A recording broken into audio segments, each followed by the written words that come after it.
Continuamos con el doctor Ángel Luis Vázquez, con su tema problemático de los créditos de derecho público.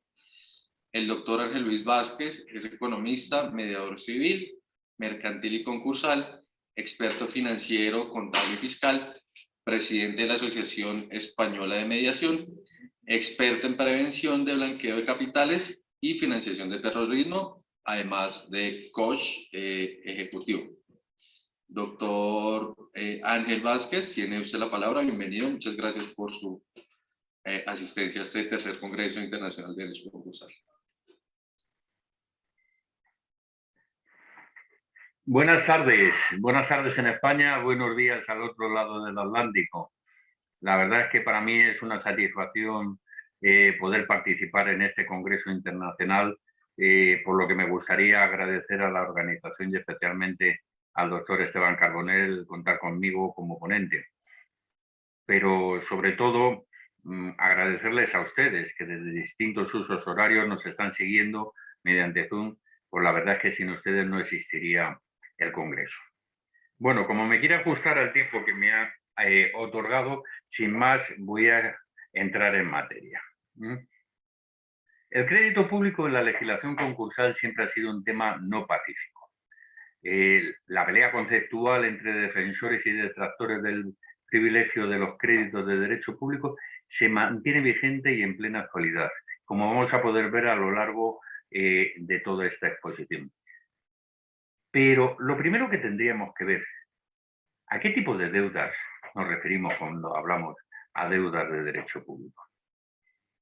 Referimos a las deudas de carácter tributario, pagos a cuenta fiscales, retenciones, cotizaciones a la seguridad social, multas y sanciones, recargos e intereses y deuda a cualquier otra entidad pública. En resumen, vamos a incluir en este tipo de deudas las que reúnan dos requisitos respecto de la masa activa del concursado.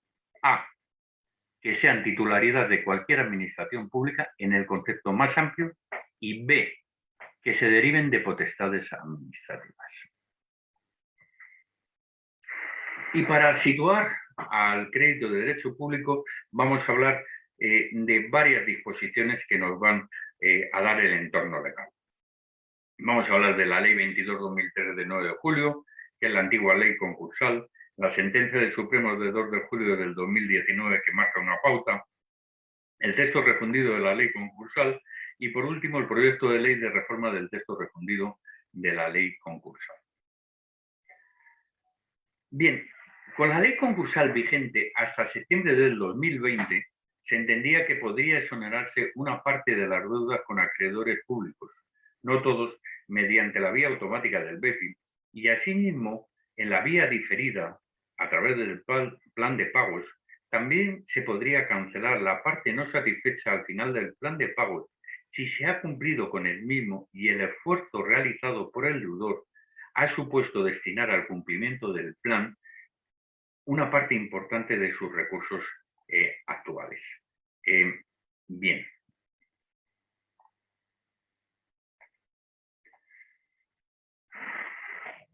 La sentencia del Tribunal Supremo del 2 de julio del 2019 sienta doctrina al considerar que la exigencia del inciso final del tercer párrafo del 178 es contraria al interés jurídicamente protegido, que no es otro que restituir al deudor en el mercado.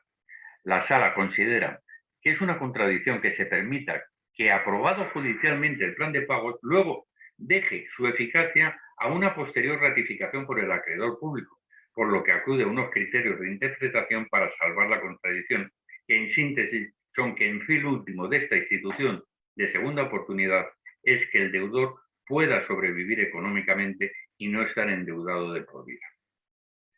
Por todo ello, la Sala considera que la contradicción que supone subordinar el plan aprobado judicialmente a la aprobación de un ente administrativo hace ineficaz la finalidad perseguida. Sin embargo, en el texto refundido de la ley concursal publicado posteriormente, que entró en vigor el 1 de septiembre del 2020, se indica expresamente que la exoneración del pasivo insatisfecho no se extiende a los créditos de derecho público. El redactor de la norma introdujo una modificación sustancial en los artículos que regulan el beneficio de exoneración, el denominado BEPI, creado por la Ley de Segunda Oportunidad, que permite a las personas físicas cancelar sus deudas si no cuentan con patrimonio suficiente. A pesar de que el texto refundido solo debía reordenar la articulación de la ley concursal, por eso es un texto refundido, sin modificar ni ampliar su contenido en el Ejecutivo aprovechó y cambió la articulación del BEPI y excluyó de entre las deudas que se podían quedar exentas los créditos de derecho público.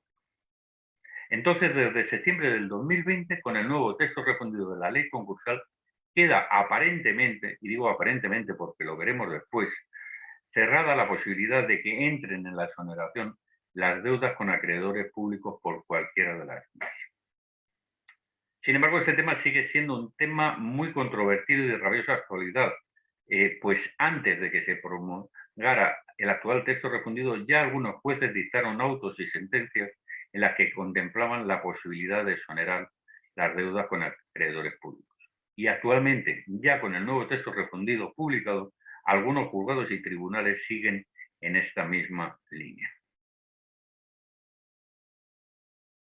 Bien, uno de los aspectos más controvertidos, tanto en el ámbito doctrinal como en la jurisprudencia, es que a la aprobación y entrada del texto refundido es si tanto a nivel de institución preconcursal de los acuerdos extrajudiciales de pago como a su posterior configuración a efectos de su inclusión en los beneficios de exoneración, la acción de refundidora del texto refundido ha acogido adecuadamente o no la exclusión de los créditos de derecho público. Es decir, si la exclusión de los derechos, de la exclusión de los créditos de derecho público del beneficio de exoneración establecido en el artículo 491 del texto refundido es ultra vires o no, es decir, si la refundación ha superado los límites legalmente establecidos por el artículo 82.5 de la Constitución española. El proyecto de ley de reforma del texto refundido de la ley concursal, aprobado por el Real Decreto Legislativo 1/2020 de 5 de mayo para la transposición de la Directiva sobre reestructuración e insolvencia, era la gran oportunidad de solventar esta controversia. Sin embargo, en el proyecto de ley, al contrario de contemplar la exoneración del crédito público, en el primer borrador se excluía directamente la exoneración, pero en la versión actual que se encuentra en el Congreso de Diputados para su trámite parlamentario, se ha introducido una enmienda por medio de la cual se da la posibilidad de exonerar la cantidad de 1.000 euros de Hacienda y otros 1.000 euros de Seguridad Social. Cantidades totalmente irrisorias y ridículas. Bien, esta situación de inseguridad jurídica se está viendo reflejada en la realidad de nuestros juzgados, obteniéndose sentencias muy dispares como la de la sección quinta de la Audiencia Provincial de Zaragoza, que ha dictado sentencia el 10 de febrero del 2022 sobre este asunto y estima el recurso del deudor y aprueba que su deuda tributaria se incluya en el plan de pagos para su aprobación judicial. Sin embargo, el 9, en la sección novena de la Audiencia Provincial de Valencia, el 15 de febrero, desestima un recurso en sentido prácticamente contrario. Conclusión: dos audiencias provinciales con una diferencia de 5 días emiten una sentencia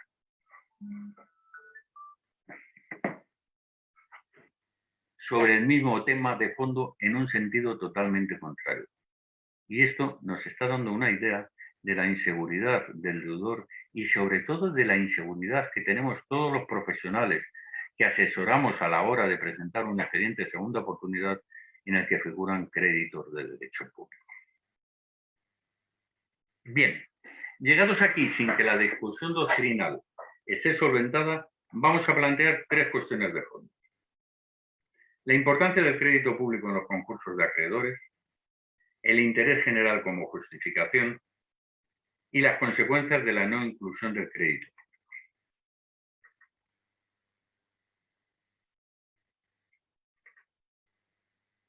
En el cuadro que ustedes ven en pantalla se muestran los resultados de un interesante trabajo realizado por el Consejo General de Colegios de Economistas titulado El peso del crédito público en la PYME. A la vista del mismo podemos sacar la conclusión de que el peso del crédito público es muy intenso en los procesos concursales que afectan a las pymes, más de un 30%, en concreto un 32,5%. Y mi experiencia profesional coincide con el informe del REFO, pues el peso del crédito público en los procesos concursales en los que he intervenido se sitúa entre el 20 y el 40% en el caso de las pymes. Sin embargo, la principal justificación de este privilegio es que responde al interés general y también a la necesidad de cumplir con el mandato constitucional de cubrir los gastos públicos a través de los impuestos. El concepto del interés general, como vemos, es el que justifica la existencia de cualquier privilegio público y es el eje central en los debates políticos, económicos y sociales, constituyendo en definitiva la justificación última de la discriminación existente en nuestra legislación, en virtud de la cual los créditos de derecho público gozan de unos privilegios por el mero hecho de su procedencia, privilegios del que no disponen los créditos de origen privado. En este sentido, podemos distinguir dos posiciones conceptuales. La concepción anglosajona, trazable desde Adam Smith, según el cual no hay diferencia real entre el interés común y el de los particulares, en la medida en que el denominado interés general no es sino la suma o forma del conjunto de los intereses particulares. En el lado contrario tenemos la concepción francesa o europea atribuible a Rousseau y a sus seguidores, conforme a la cual el interés general no puede resultar de los intereses particulares sumados, dado que sobrepasa a estos, ya sea como tales, incluso como suma de tales. Bien, y llegados aquí, en la pantalla tienen los datos de una empresa en la que intervine no hace mucho como administrador concursal. Era una empresa con dificultades y que empezaba un proceso concursal. Ven una deuda con entidades financieras, deuda con proveedores y deuda de derecho público con Hacienda y de Seguridad Social por 985.000 euros. Más de un 30%, en concreto un 30,59%. Pues bien, en esta empresa se planteó una quita del 40% y una espera de 7 años, que son bastante prudentes y que de hecho fueron aceptadas por toda la deuda privada. Pero en el caso de la deuda con Hacienda y la Seguridad Social, como sus créditos rigen por la normativa específica, lo que más se pudo conseguir fue un aplazamiento y fraccionamiento de pago a 36 meses.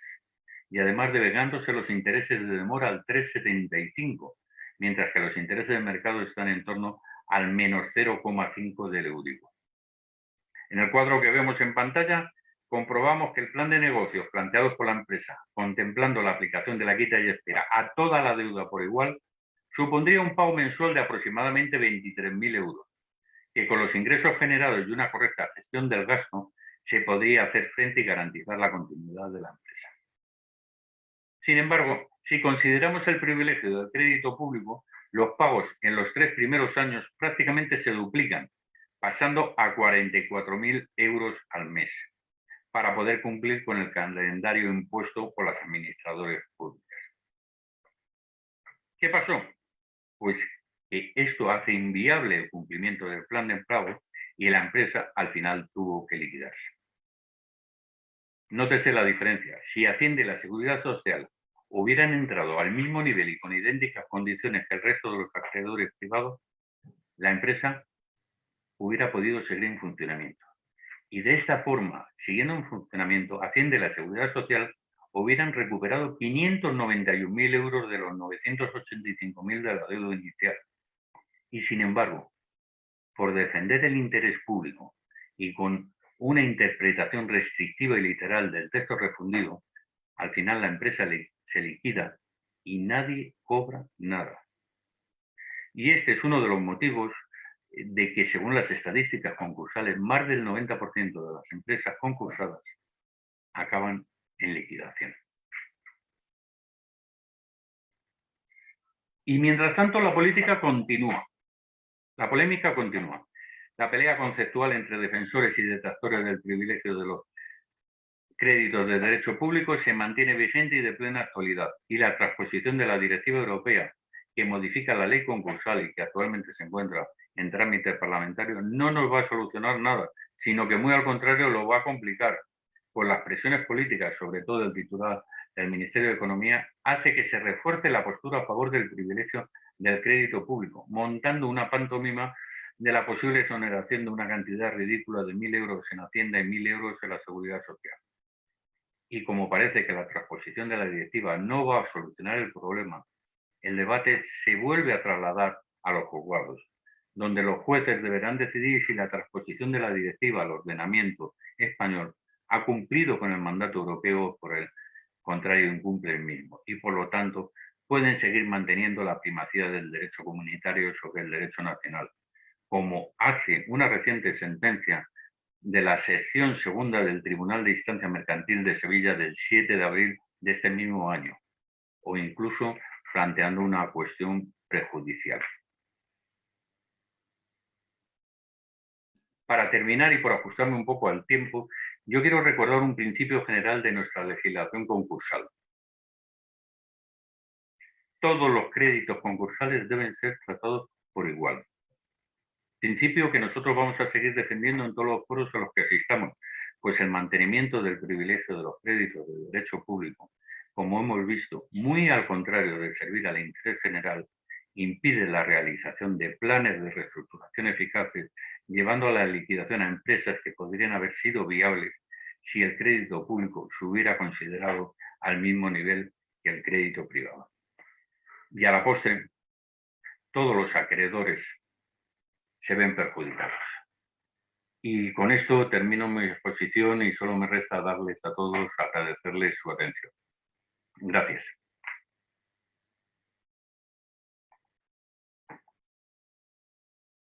Hola. Doctor, muchísimas gracias por tan interesante ponencia. Esperamos poder tenerlo en otra oportunidad. Muchas gracias. A continuación, seguimos con nuestra agenda.